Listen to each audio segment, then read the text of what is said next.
As a kid, my mom always cooked black-eyed peas and cabbage for New Year's. It's supposed to bring good luck and money for the coming new year. But since I hate both, I would always drop the food out my window. We lived in the country with lots of woods and wildlife, so I knew it would be gone by morning. It worked like a charm until I was 14.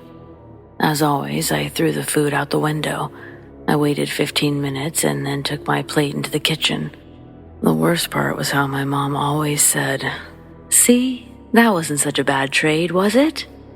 The disgruntled teen in me was desperate to inform her I hadn't participated in their ritual since I was 7. But that would have just resulted in receiving a fresh plate. I had actually promised myself I would save that pleasure for the New Year's after my 18th birthday, but ironically, this was my final year to throw out the food.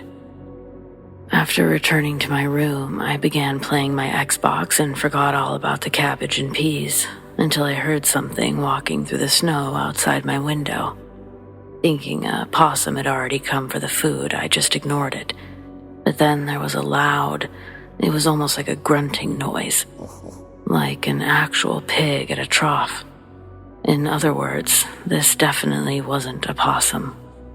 I went to see what it could be, more curious than scared at this point, and glanced down to see a giant black shape crouched beneath my window. There was just enough light from the moon and the porch to see it greedily shoveling handfuls of food into its mouth. Handfuls. It had hands. It was way too big to be a raccoon. If not for how unnatural it appeared, I would have automatically assumed it was a human. But this thing definitely wasn't human, I swear. For starters, its legs were way too long, and the knees bent into sharp points that stuck out sideways. If you were to crouch down like this, your knees would be at a slight angle, and these were fully pointed out sideways at right angles. Likewise, its elbows seemed to bend inwards, and it made it seem as if it was shoveling food into its mouth with the back of its hand. An involuntary gasp escaped my lips, and it immediately looked up at me, dropping its food. Where its eyes should have been were just two small lights, like someone extracted only the soft glow of two nightlights and inserted them into the monster's eye sockets. It saw me, and I wanted so badly to dive under my bed, but I was frozen in place. The creature sneered at me, showing off its impressive fangs. Its mouth and snout were reminiscent of a wolf's. Then, it stood on its hind legs, and even though the bottom of my window was at least 5 feet high or more, its eyes were now dead even with my own. The light in my room was bright enough that I could now tell that this thing was covered in coarse fur. It looked like the bristles of a wire brush, like it would hurt just to touch it. There's no telling how long we stood there that way.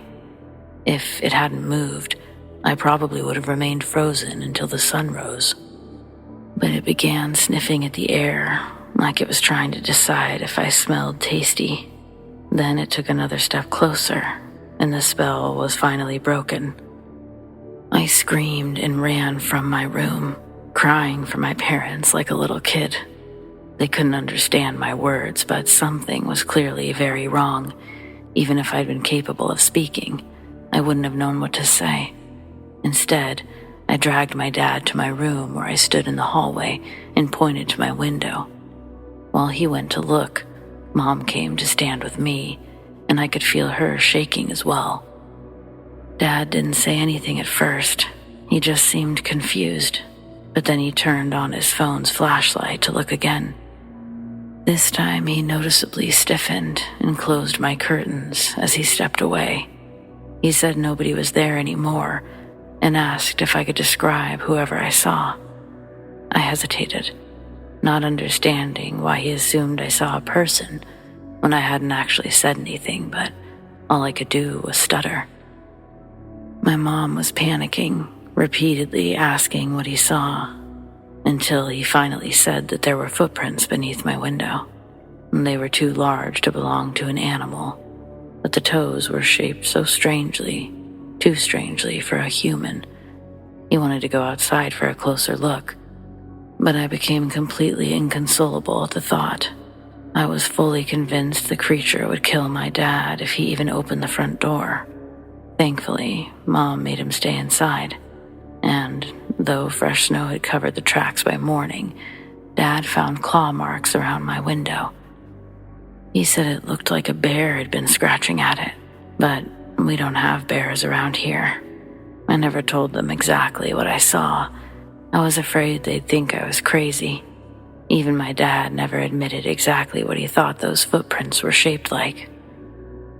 I was fortunate enough never to see the creature again, and I also never threw food out my window again, but yeah, I still think about it every single New Year's. I don't know if anyone else has noticed this, but it seems like a lot of people say they feel better after sharing their own experiences. So, I figured, what the hell, maybe if I just embrace what happened, I can finally stop having these yearly flashbacks.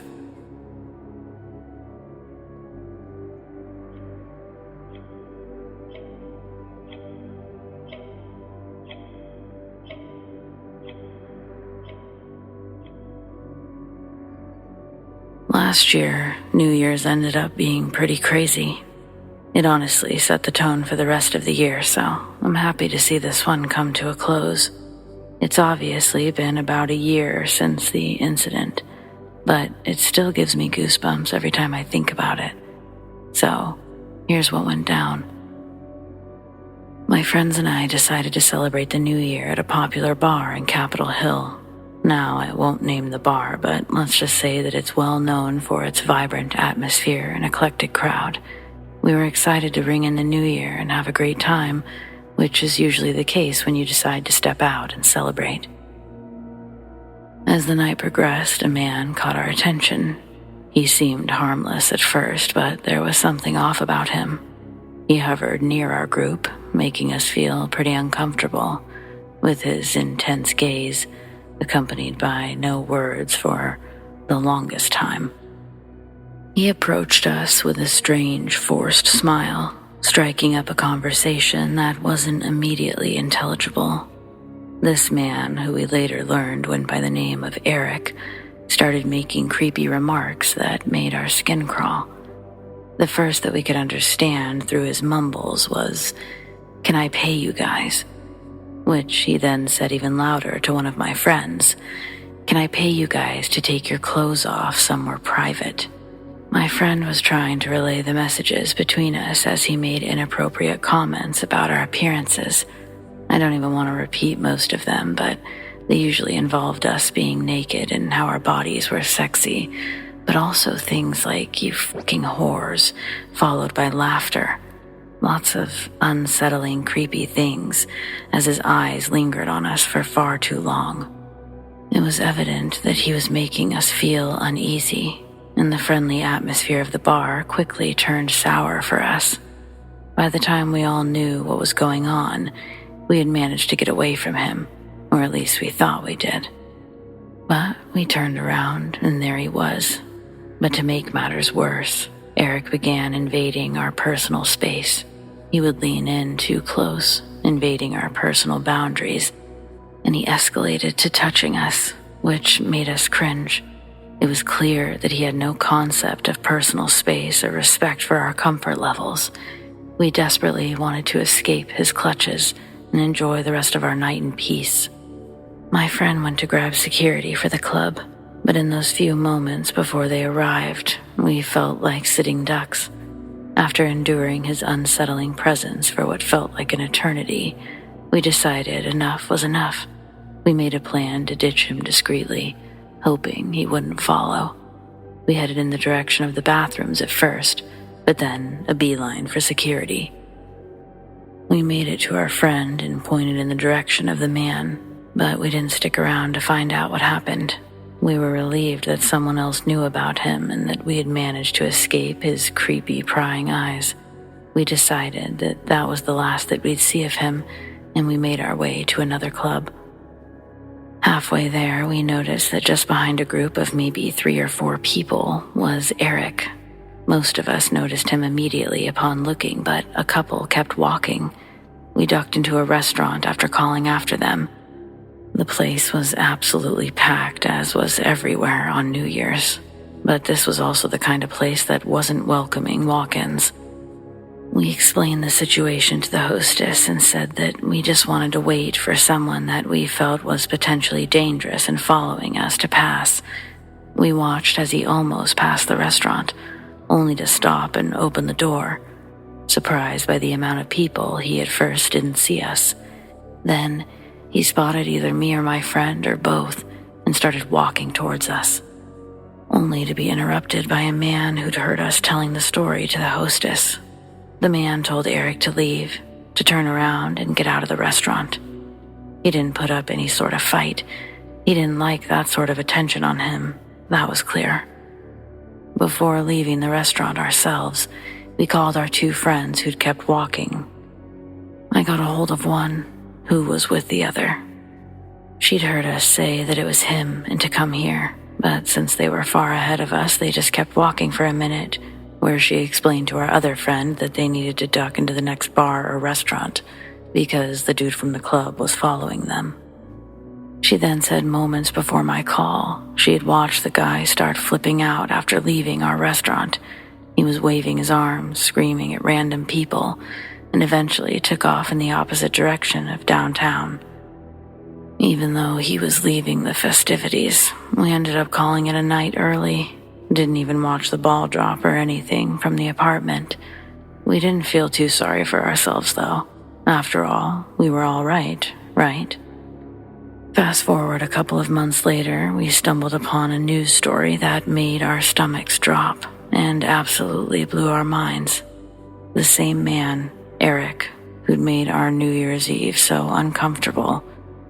He'd been arrested for a heinous crime in a town not too far from Seattle. The news reported that he had stabbed and killed a couple in a horrifying act of violence. Learning about the fate of that man, we couldn't help but wonder what could have happened if we hadn't managed to escape that night. It was a sobering reminder of how important it is to trust our instincts and look out for each other's safety. So, trust your gut. If someone gives you the creeps, don't hesitate to remove yourself from the situation. Stay safe out there. Always be aware of your surroundings.